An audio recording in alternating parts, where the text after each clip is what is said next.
दोस्तों, हमारी आज की कहानी है दिल का टुकड़ा। दिन था मंगलवार, बहुत ठंड थी और शाम का समय था। हनुमान जी के दर्शन के लिए मैं अपने परिवार, मेरी दोनों बहनें, मम्मी पापा के साथ मंदिर गई थी। हम बहनें रोज साइकिल सीखने के लिए पापा मम्मी के साथ जाते थे। एक साइकिल चलाता था और बाकी दो सेवे जी के पूछते थे।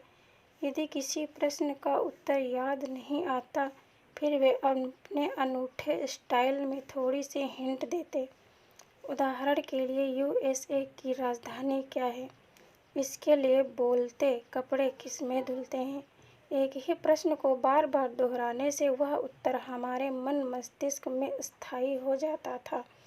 इस प्रकार सामान्य ज्ञान के प्रति जिज्ञासा बढ़ी और पढ़ने का शौक हुआ।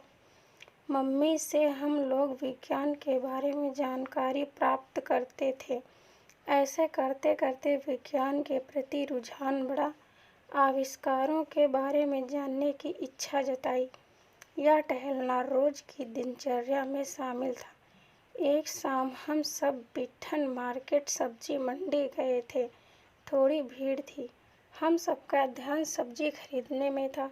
इतने में पता ही नहीं चला कि कब मेरी एक बहन गुम हो गई। हम सब ढूंढते रहे, परेशान होते रहे कि इतनी छोटी बच्ची ऐसे कहाँ चली गई। पहले के ज़माने में फ़ोन या मोबाइल जैसी कोई सुविधा नहीं थी कि तुरंत लगा के पूछ दिया जाए कि आप कहाँ पर खड़े हैं। आस-पास वालों से पूछा कि छोटी बच्ची को अकेले जाते हुए देखा है क्या। जिन्होंने सब्जी की दुकानें लगा रखी थी उनसे भी जानकारी ली, पर सफलता नहीं मिली। समय बीतता जा रहा था। शाम से रात हो चुकी थी और मन सबका बहुत घबरा रहा था। इस घटना के समय उसकी आयु लगभग 4 या 5 साल रही होगी। हम दो बहनों को एक दुकान में बैठाकर मम्मी पापा ढूंढने चले गए। हम दोनों को भी डर लग रहा था, सहमे हुए थे कि क्या होगा, हमारी बहन कहाँ चली गई। समय बीतता जा रहा था और सबकी हृदय गति तेजी से बढ़ती जा रही थी। जब इस प्रकार कोई घटना हो जाती है तो मन में सबसे पहले बुरे विचार आते हैं, कहीं कोई उठा कर तो नहीं ले गया। छोटा बच्चा समझ के किसी चीज़ का लालच देकर अपने साथ लेकर चला गया हो। मम्मी पापा की दशा देखकर ऐसा लग रहा था कि जैसे कलेजा ही बाहर आ गया हो। आखिर दिल का टुकड़ा जो नहीं मिल रहा था। कुछ खोजबीन करने पर भी सफलता हाथ नहीं लगी। लगभग 2 घंटे बीतने के बाद वही सब्जी मंडी में ढूंढते रहे। यह भी विचार आया कि क्या पुलिस को खबर करें।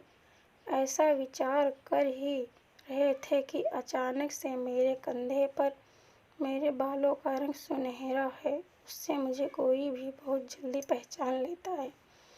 किसी ने हाथ रखा। मैं जैसे ही पलटी, मेरे सामने मेरे बुआ दीदी की सहेली थी, मेरी बुआ जी की बेटी विभा, जो भोपाल के कॉलेज में पढ़ती थी। उनके दोस्तों का आना जाना घर में रहता था। उनमें से ही एक दीदी को मेरी बहन सब्जी मंडी में रोती हुई मिल गई और पहचान गई कि ये तो विभा के मामा की बेटी है। वे हमें ढूंढते ढूंढते मेरी बहन को हमारे पास ले आई। हम लोगों की खुशी का ठिकाना ना रहा। भगवान ने हमारी प्रार्थना सुन ली।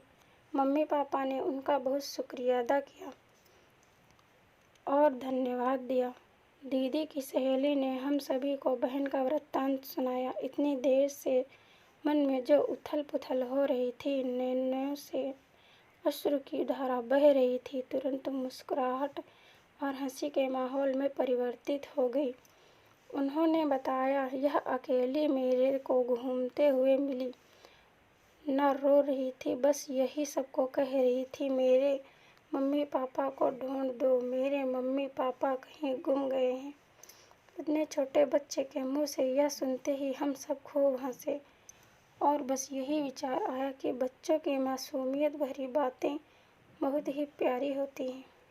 सही में भगवान का ही रूप होते हैं। तो दोस्तों यह थी हमारी आज की कहानी। अगर यह कहानी आपको पसंद आई हो तो कृपया इसे लाइक करें और चैनल को सब्सक्राइब करें। धन्यवाद दोस्तों।